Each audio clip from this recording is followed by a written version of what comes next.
Ever feel like you're on a never-ending treadmill, juggling work, family, and 1,000 other commitments? Picture this.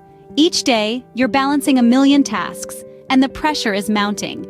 It's like you're a juggler in the circus of life, and the balls keep multiplying. Chronic stress isn't just exhausting, it's detrimental to both your physical and mental health.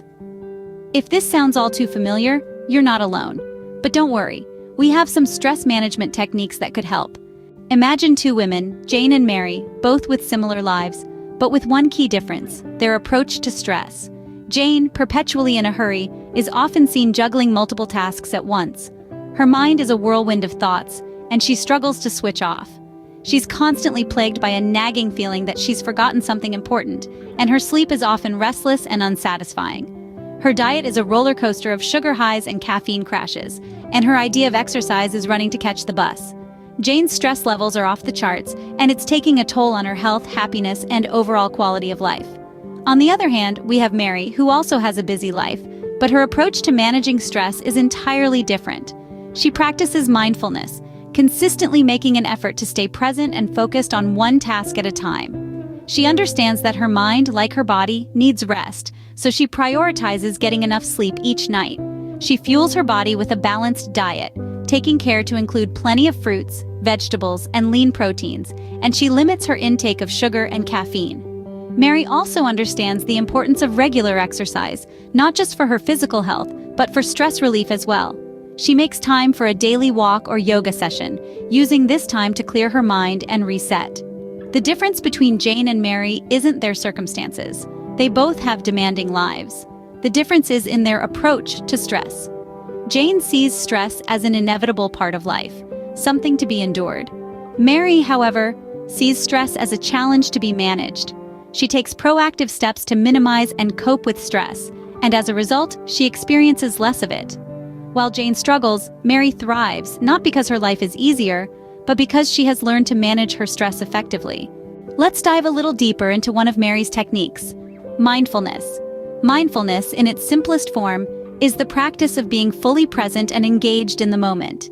It's about observing without judgment, about being aware of your thoughts, feelings, and the world around you.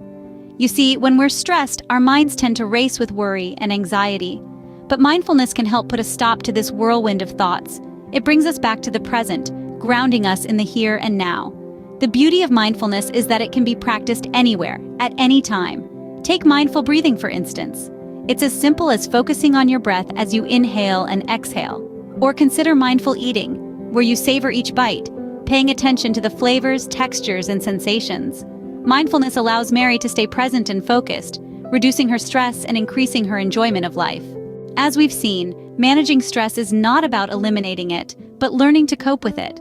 It's about understanding that stress is a part of our lives, a part that we can learn to navigate with grace and resilience.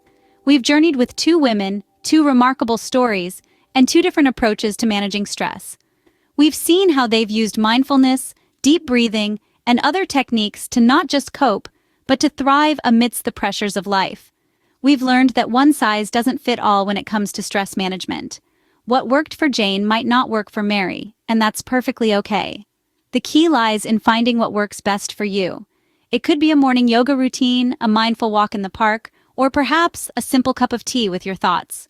These moments of calm are not just breaks from the chaos, but powerful tools that can help you navigate the storm. But remember, it's not a one-time solution. It's a practice, a daily commitment to your mental health and well-being.